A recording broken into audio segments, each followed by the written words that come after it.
El pasado mes de junio, las autoridades de Bélgica devolvieron a la hija de Patrice Lumumba su diente, todo lo que quedaba de su padre, el primero en ocupar el cargo de primer ministro del Congo independiente, como lo conocemos ahora.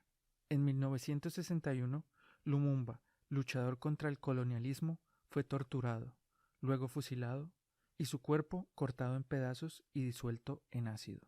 Durante décadas, lo poco que quedó de sus restos reposaron en casa de uno de sus asesinos. La macabra escena daría a pensar que se trataba de un miembro de alguna tribu salvaje, pero no. Estamos hablando de un europeo civilizado, un comisario de policía belga que tomó un diente con corona de oro y lo conservó como si se tratara de un trofeo de caza que luego heredaría su hija. No fue hasta 2016 cuando las autoridades belgas lograron incautarlo tras un proceso judicial, y solo hasta el año pasado la caja con el diente de oro fue entregada a los familiares del héroe independentista para que pudieran finalmente enterrarlo. Con estas palabras les damos de nuevo la bienvenida a su podcast Bitácora Soviética, donde en esta oportunidad hablaremos de la trágica historia de Patrice Emery Lumumba, despreciado y perseguido, pero que a pesar de haber muerto asesinado cuando tan solo tenía 35 años, dejó un legado nacionalista, independentista y anticolonialista difícil de olvidar. Pues bien, Patrice nació en 1925 en una aldea en el seno de una familia de campesinos pobres del entonces Congo belga, actual República Democrática del Congo, que como su nombre lo indica, era administrado por el entonces Reino de Bélgica. Desde los 6 años, Patrice trabajó en el campo, donde vivió las penurias de la vida campesina, que despertarían en él un deseo por comprometerse con las causas sociales, algo que lo llevó finalmente a entrar en la política. Fue un destacado estudiante, pero principalmente un autodidacta inclinado por la historia y los procesos sociales, cuyo espíritu de liderazgo lo llevó a ser presentado al mismísimo Balduino de Bélgica en 1955. A Lumumba, quien por aquel entonces tenía una visión bastante moderada sobre el futuro del Congo, le pareció que había encontrado en el monarca belga de 25 años a alguien que simpatizaría con sus puntos de vista. Sin embargo, unos años más tarde, con el visto bueno del rey Balduino, comenzarían las operaciones encubiertas para eliminarlo. Conviene detenernos un momento y hablar del legado colonial y la vida en el Congo, donde nació Patrice. La administración colonial belga destacó por su brutalidad incluso en comparación con otros imperios. Podemos decir que entre 1876 y 1908, el Congo fue el negocio personal de un solo hombre, el rey Leopoldo II de Bélgica. Sus atrocidades allí durante su reinado fueron, según algunos historiadores, de escala apocalíptica, al punto que su población llegó a reducirse a la mitad. Diversas estimaciones hablan de que murieron hasta 10 millones de personas. Poco antes de su muerte, en 1908, Leopoldo finalmente vendió su colonia africana al propio Estado belga. La pobreza, el hambre y el sufrimiento, entre otros horrores que tenían lugar en esta colonia, en el corazón de África, realmente no eran ningún secreto.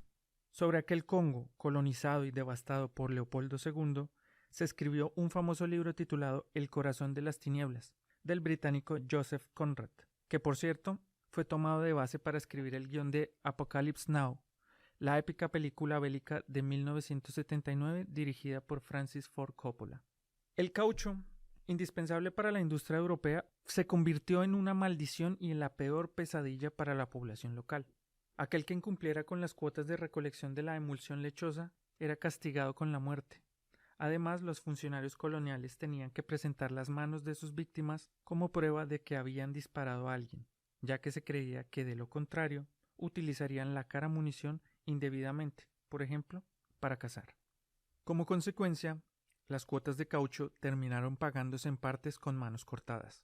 A veces las manos eran recogidas por los soldados, otras por las propias aldeas.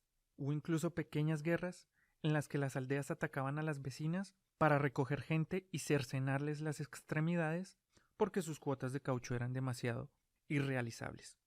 Otra práctica utilizada para coaccionar a los trabajadores a recoger caucho consistía en tomar como rehenes a sus familias.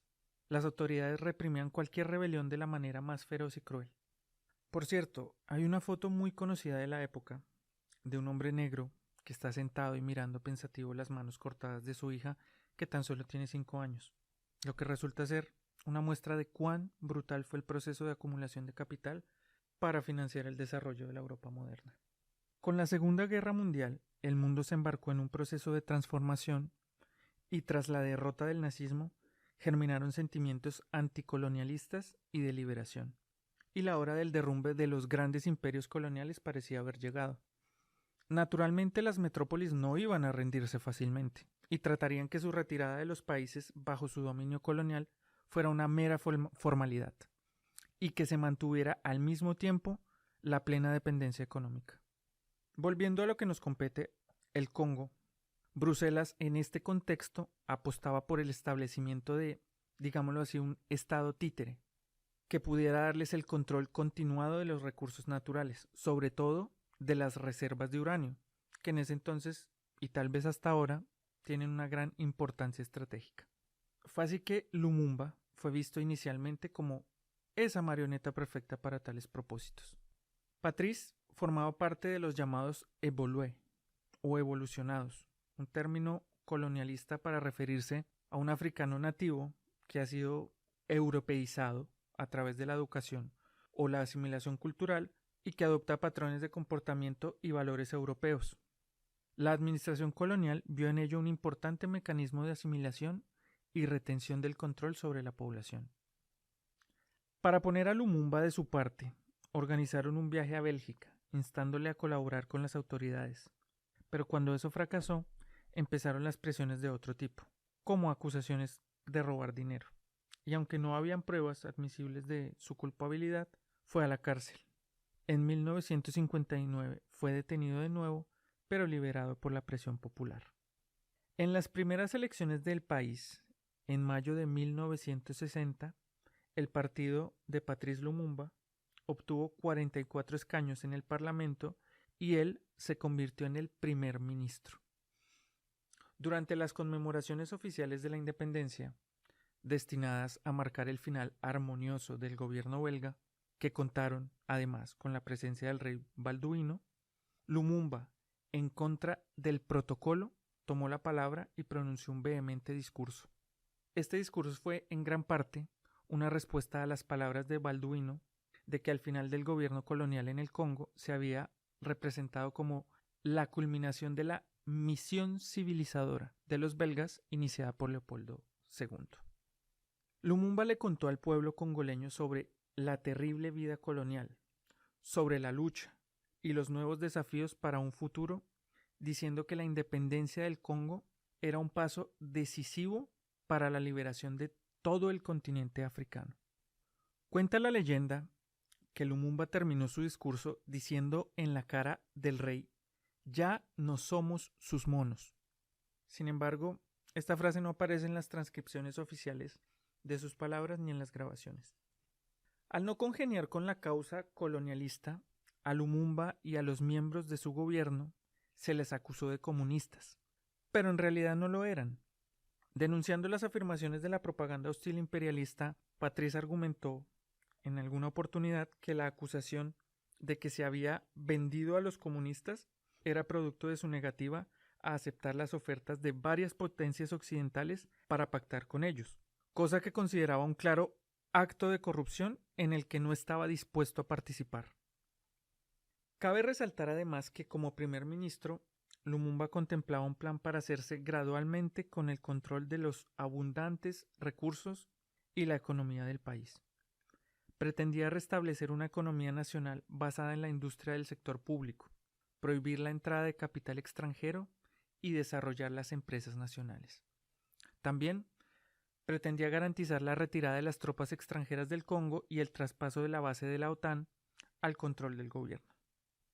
Es fácil imaginar qué reacción provocaron estos planes en los países occidentales, al igual que la política de Lumumba de mantener relaciones igualitarias con los países socialistas.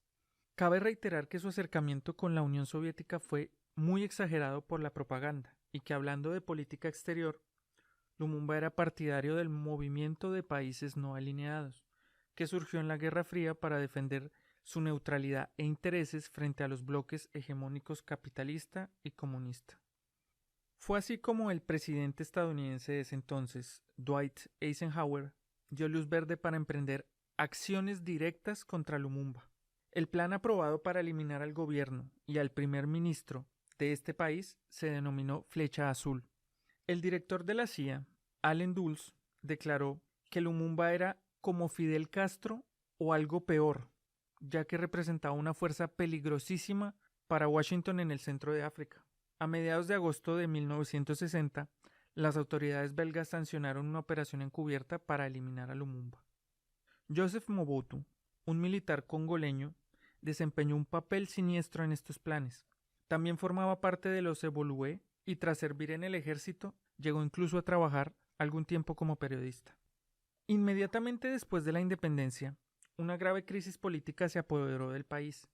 Los oficiales de la gendarmería se sublevaron. Los oficiales subalternos estaban indignados porque los oficiales blancos conservaban sus puestos de mando. El primer ministro y el presidente intentaron poner fin al motín, persuadiendo a los rebeldes para que se depusieran las armas. Pero la situación no hizo más que agravarse. En junio de ese mismo año, de 1960, Moise Tshombe, hijo del hombre más rico del país, anunció la secesión de la provincia Katanga y su independencia del Congo. Katanga era la región más rica del país y Tshombe trabajaba en estrecha colaboración con una empresa minera belga a la que no le gustaba la perspectiva de una posible nacionalización. Por tanto, Bélgica le suministró activamente armas y ayuda técnica a Tshombe, así como financiera a él y a todos los rebeldes. Ya en el mes de septiembre, Mobutu, el militar congoleño del que les había hablado, que desempeñó un papel muy importante en los planes de Bélgica, fue nombrado jefe del Estado Mayor del Ejército congoleño por el propio Lumumba.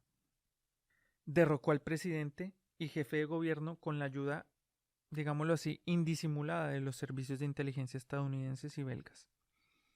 Ante el temor de que Lumumba volviera al poder, Mobutu ordenó su detención. Lumumba logró escapar, pero fue capturado por tropas leales a Mobutu a finales de noviembre. A petición de la Unión Soviética, el Consejo de Seguridad de la ONU fue convocado el 7 de diciembre. La Unión Soviética exigió la liberación inmediata de Lumumba, su restitución como jefe de gobierno y el desarme de las tropas de Mobutu. El 14 de diciembre, el Consejo de Seguridad rechazó por 8 votos contra 2 el proyecto de resolución soviético en apoyo al gobierno legítimo congoleño. Lumumba fue retenido durante varios meses en prisión, donde pasó hambre y recibió palizas. Tras fracasar los intentos de envenenarle o de que muriera en un presunto accidente, se llevó a cabo el llamado Plan Barracuda, ideado por el servicio secreto belga, siguiendo instrucciones de las autoridades.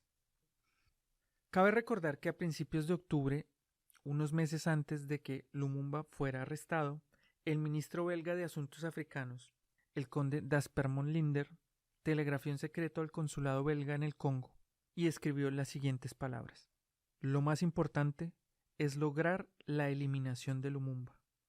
Más tarde, Linder dijo: el principal objetivo a alcanzar en interés del Congo, de Katanga y de Bélgica es, por supuesto, la eliminación de Lumumba. Según el Plan Barracuda, Lumumba y sus 2 socios fueron enviados a Moise Tshombe, que era el principal enemigo de su gobierno, y que además contaba con el apoyo activo de una compañía belga, como ya les había comentado, y en consecuencia de las autoridades de Bélgica. Pues bien, así, el 17 de enero de 1961, Lumumba y los demás prisioneros fueron molidos a palos y luego conducidos a una granja donde en presencia de Tshombe y de oficiales belgas, Lumumba y sus socios fueron ejecutados, tras lo cual sus cuerpos fueron troceados y disueltos en ácido sulfúrico. Primero nos emborrachamos para armarnos de valor y luego desmembramos los cadáveres, recordaba el excomisario de policía belga Gerard Soet sobre el asesinato. Este hombre no pudo negarse el placer de conservar para sí lo que quedaba de Lumumba, su diente de oro. Como era de esperarse, las autoridades congoleñas y belgas ocultaron su crimen. El conde d'Aspermont incluso envió un hipócrita telegrama abierto en el que insistía en en unos términos muy enérgicos, en que Lumumba, cuya vida no podía ser amenazada bajo ningún pretexto, debía ser tratado humanamente. Y pues bien, no fue hasta 40 años después cuando Bélgica reconoció su responsabilidad. Está claro que Mobutu no era el ejecutor y que en realidad el destino de Lumumba lo decidían otras personas y en otro continente. Ninguna crueldad, ninguna violencia, ninguna tortura me inducirán a pedir clemencia, pues prefiero morir con la cabeza alta, con una fe inquebrantable y una profunda convicción en el propósito de mi país, que vivir sometido, escribió Lumumba en una de sus últimas cartas. Tras su asesinato, el gobierno soviético exigió la destitución inmediata del entonces secretario general de la ONU, argumentando que solo merecía el desprecio de todos los hombres y declarando que no le reconocerían como funcionario. Todas las etapas de la destrucción del gobierno de Patrice Lumumba y de él mismo fueron planeadas con la participación de agencias de inteligencia belgas, estadounidenses y británicas. El rey de Bélgica, por supuesto, también estaba al corriente de ello.